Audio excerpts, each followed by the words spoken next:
ദൈവത്തിന് സ്തോത്രം. മത്തായി എഴുതിയ സുവിശേഷം 7-ാമത്തെ അധ്യായം 24-ാമത്തെ വാക്യം താഴോട്ട് ഇപ്രകാരം പറയുന്നു: ആകയാൽ എൻ്റെ ഈ വചനങ്ങളെ കേട്ട് ചെയ്യുന്നവനൊക്കെയും പാറമേൽ വീട് പണിത ബുദ്ധിയുള്ള മനുഷ്യരോട് തുല്യമാകുന്നു. വൻമഴ ചൊരിഞ്ഞു, നദികൾ പൊങ്ങി, കാറ്റടിച്ചു, ആ വീട്ടിന്മേൽ അലച്ചു. അത് പാറമേൽ അടിസ്ഥാനമുള്ളതാകയാൽ വീണില്ല.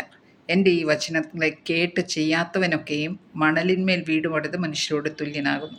വൻമഴ ചൊരിഞ്ഞു, നദികൾ പൊങ്ങി, കാറ്റടിച്ചു, ആ വീട്ടിന്മേൽ അലച്ചു. അത് വീണു, അതിൻ്റെ വീഴ്ച വലിയതായിരുന്നു. വചനത്തിൽ നിന്ന് നമ്മളോട് വീണ്ടും ഓർപ്പിക്കാകുന്നു, രണ്ട് തരത്തിലുള്ള വീടുകൾ, അല്ലെങ്കിൽ രണ്ട് ഉപദേശങ്ങൾ കർത്താവ് പറയാകുന്നു. കർത്താവ് പറയുന്നു, കർത്താവിൻ്റെ വചനം കേട്ട് അതനുസരിച്ച് ജീവിക്കുകയാണെങ്കിൽ, വചനം കേട്ട് ചെയ്യുന്നവരാണെങ്കിൽ അവർ പാറമേൽ പണിത് വീട് പോലെയായിരിക്കും. വൻമഴ ചൊരിയും, കാറ്റടിക്കും, എന്നാൽ ആ വീടിന് ഒരു പ്രയാസവും ഉണ്ടാകുകയില്ല.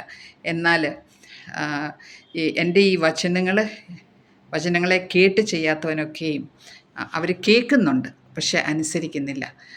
മറ്റവർ കേൾക്കുന്നുണ്ട്, അത് കൈക്കൊണ്ട് അതനുസരിക്കുകയും ചെയ്യുന്നു.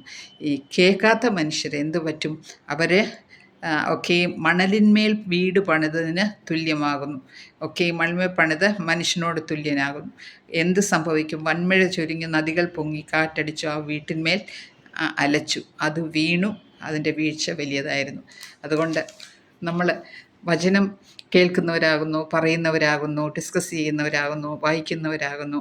അതുകൊണ്ട് കർത്താവിൻ്റെ വചനം നമ്മൾ കേൾക്കുക മാത്രമല്ല, അത് കൈക്കൊള്ളുവാനും അതനുസരിച്ച് നമ്മുടെ ജീവിതത്തെ ക്രമീകരിക്കുവാനും അതനുസരിച്ച് നമ്മുടെ ജീവിതത്തെ നയിക്കുവാൻ, അനുസരിക്കുവാനായിട്ട് നമ്മളെ കൊണ്ട് കഴിയണം. അല്ലെങ്കിൽ ഈ രണ്ട് വീടിന് പറ്റിയതായിട്ടുള്ള സംഭവങ്ങൾ നമ്മുടെ ജീവിതത്തിൽ സംഭവിക്കും. വചനം കേട്ടിട്ട് അങ്ങ് വിട്ട് അതനുസരിക്കാതിരുന്ന മക്കളുടെ വീടുകളെല്ലാം മഴ വന്നപ്പോൾ അത് മണലിന്മേൽ പണിത വീട് പോലെയാകും.